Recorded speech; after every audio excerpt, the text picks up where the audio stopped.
Okay, so the next step, like I told you, I'm going to have this passage read to you, but let's just kind of look at it. The passage is called The Long March Home. The Long March, by Peggy Ken Anderson. So, using Unravel, what would be your first step? So I go back to my Unravel thing that I made, and the first step is to underline the title. So our title is kind of already underlined for us right here, but what we're gonna do, because I am the extra person that I am, we're gonna still underline it, because sometimes our passages won't necessarily have your underlines. So I'm gonna underline it like that. Then the next step would be to now predict the passage. So I go to the Long March Home. I keep wanting to call it the Long March Home. The Long March. So when you're predicting a passage, you can look at the actual title in the picture to help you give some type of idea. So I'm just going to write a prediction. Your prediction does not have to be correct. So I just write off to the side, predict. So I would predict we're marching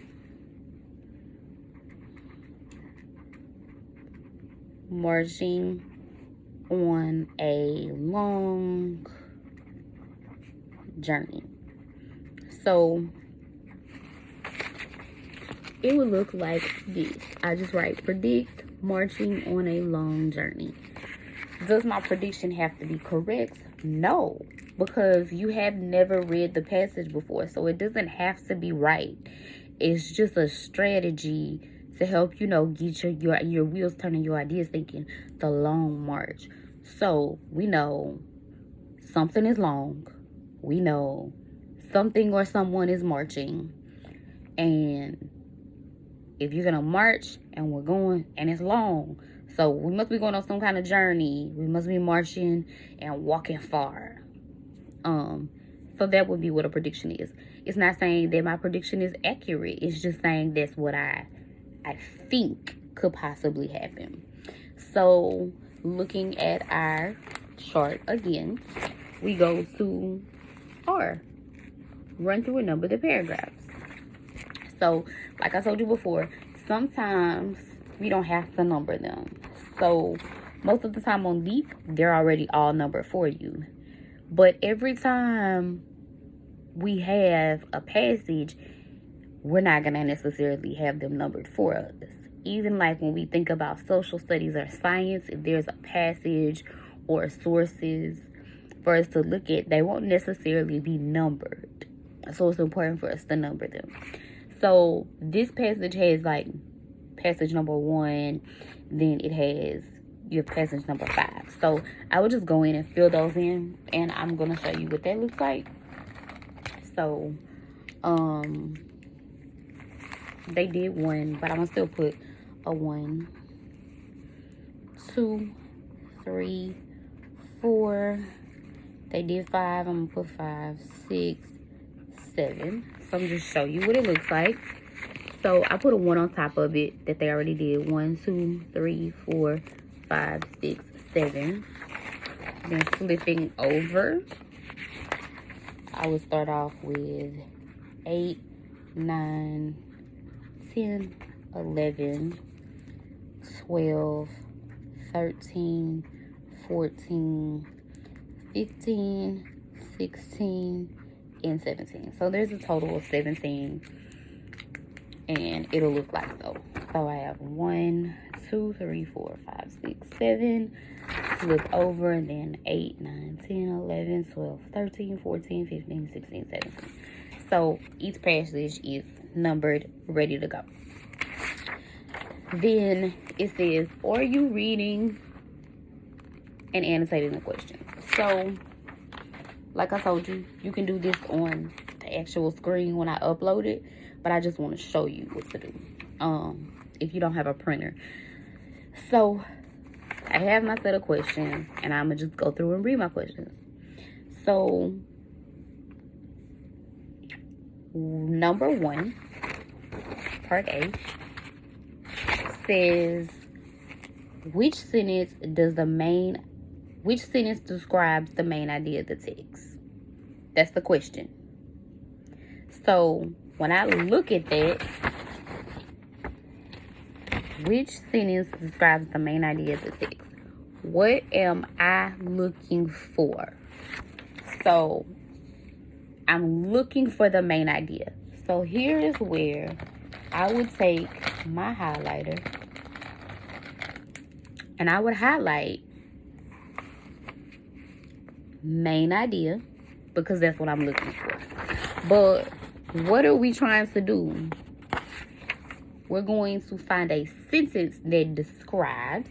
So I'm going to highlight sentence describes main idea. That's it.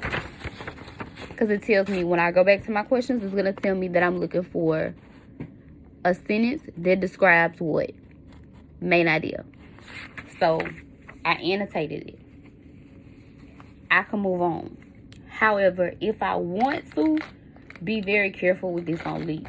But if I wanted to describe to you what exactly the main idea is, I can put on top of my question. So the main idea is what the passage is mostly about. So I can just put a note on top of that. What it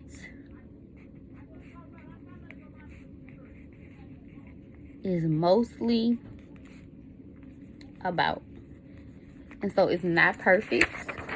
It doesn't have to be, because this is what I call small notes on the side. So what it is mostly about, it tells me what the main idea is. So that's what I'm going to find. So now I can move to the next step, which is, reading the actual answer questions.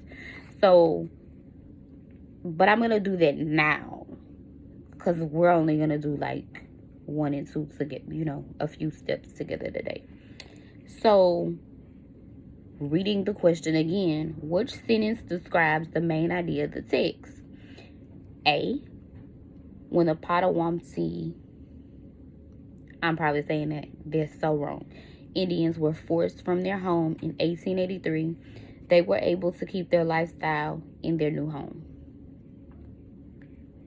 B, when they were forced from their home in 1883, they discovered a part of the country that they really loved. So when I'm reading, there's 2 things I'm going to think about. Is this whole passage basically telling me that they're using the word Indians, and we've talked about this before. We do not call them Indians. They are Native Americans. But the passage says Indians. But so as you're reading, you're going to make sure that you're trying to figure out, were they able to keep their lifestyle even though they were in a new home? So that's something you're going to think about. The other thing you're going to think about is, did they discover a part of the country that they actually loved? C, when they were forced from their home, they faced terrible challenges on the long march and in their new home. So that's the next thing. So I'm going to think about that when I'm reading my passage. So are they being faced with some terrible changes as they go on this long march and then they're in their new home? Did they have to face some terrible things? So that's something that you need to think about as you're reading. But it lets you know, hey, when I'm reading, it's going to let me know, hey, my question 1, part A said that, so that you can think about this.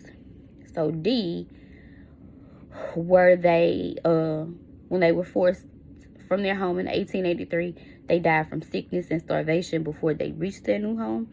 So as you read, you'll be able to see, so were these people sick, and were they starving, and were they dying of starvation and sickness before they even reached their new house or where they were going to live? That's something else to think about. So those are the things you'll think about as you're reading. That's why it's important to read the questions and the answer choices. So Then I move to number 2, part B. Which detail from the text best supports the answer to part A? Thousands of settlers from the east were beginning to move farther west, and they wanted land. And it says paragraph 3. So that'll let me know that whatever answer I picked in part 1 is going to have to be, I have to have evidence to support it with part 2. So that would help me to look at it. So in paragraph 3, when I go read that, is it going to support whatever I picked in part A? B, the soldiers divided the Indians into small groups and gave each portion a cornmeal. Is that something that actually happens? That was a part of that main idea, because remember, part A is about main idea. Sometimes when the soldiers stopped for the night, Equakisek could not quench her thirst at all. The only water was the stagnant ponds or muddy creeks.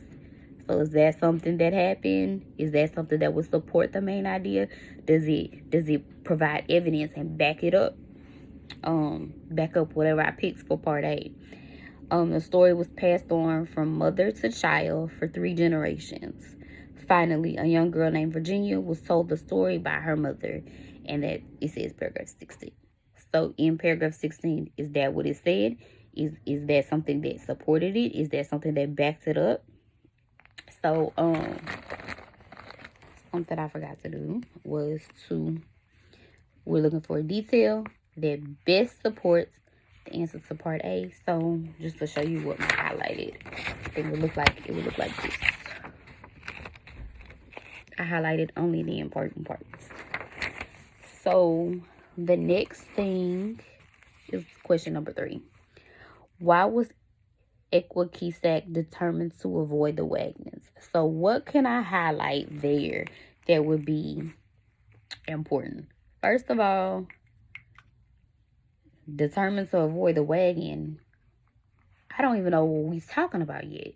But I know that somebody wanted to avoid the wagon and they was determined to do it. Determined means like by any means necessary. They didn't want to use them wagons. Why? So those are the things that I would highlight.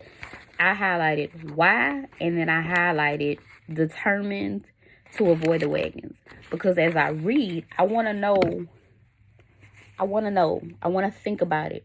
So the wagons, it was that important that you were determined to avoid a wagon. And I want you to think, like, use some prior knowledge. Remember, we talked about these wagons in class, like when we talked about the Oregon Trail, and they use these wagons to carry themselves and their family from place to place, kind of like we have a car, but they didn't have cars. So they had these covered wagons and, you know, an oxen or a horse or whatever, whoever these particular people were, it depended on where they were, used. Why was she so determined not to use these wagons? Why did she want to avoid them so much? So then let's go through our question. Our answer choices to see what those were. A says she wanted to walk with her family. Do you really think somebody wants to walk on a long march? I don't know. Maybe so. That's something we have to look for. She wanted to feel the rain when it started. She saw wagons that looked hot and crowded and were filled with sick people. Is that a reason why she avoided it? Is that why she was determined to stay away from those wagons? Ask yourself that as you're reading. She saw wagons that had space, but she saved those for people who were sicker than she was. So as you're reading, you need to think about it. Did she try to leave space for people who were sick so that they could have a place to sit or lay or whatever the case may be? That's something you need to think about whenever you're reading. And you'll have aha moments when you're reading it or when it's read to you about, hey, that's what that means, or hey, this is what that means. Number 4 says, what effect did the move have on Equakisek?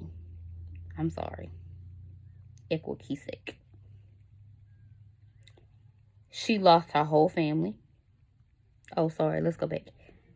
What we highlighting? What effect did the move have? So we're looking for an effect the move had on her. So what could have happened? She lost her whole family. She had to eat a different kind of fish. She had to leave her favorite pair of shoes behind. Or she had to change many things, including her name. Or those some things, like when you read through, like, did she lose her whole family? Did she have to eat a different kind of fish? Did she have to leave her favorite shoes behind? Did she have to change things, including her name? Those are going to be obvious things that happen that you'll be able to see as you read. But you'll be looking for them because guess what? We read the answer choices. Question number 5 says, what does the author of the text, how does the author of the text organize the information? We've been talking about this. When it's on Leap, it's not going to say how it's organized. It's going to tell you something about the overall structure. Text structure. Text structure can be problem and solution, cause and effect, chronological order. I'm missing one. Problem, solution, cause and effect, chronological order. There's another one, but I can't think of what it is. I drew a blank.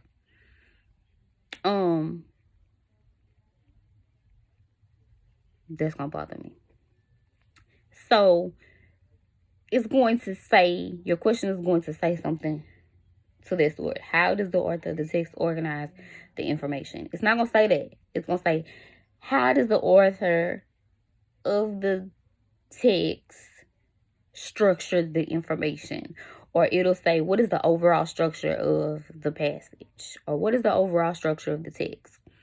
How is it formatted? Structure. A structure is like how something is built, how it's made. So how is your house structured? It is structured by some walls, bricks, roof, ceilings, walls. That's the structure. You can have, it can be on, some houses are on piers, some houses are on slabs. Like, how is it structured? What does it look like? How did you develop it? How did you format it?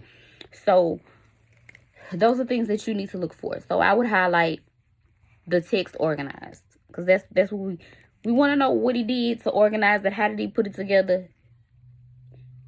But it's a she. So because it's made by a lady named Peggy King Anderson. So how did she do that?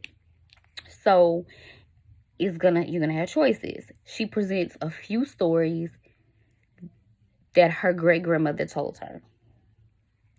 It presents the stories of several tribes that were forced from their homes. It presents details about one girl's experience being forced from her home. And she presents a debate about whether it was right to force the Indians to move.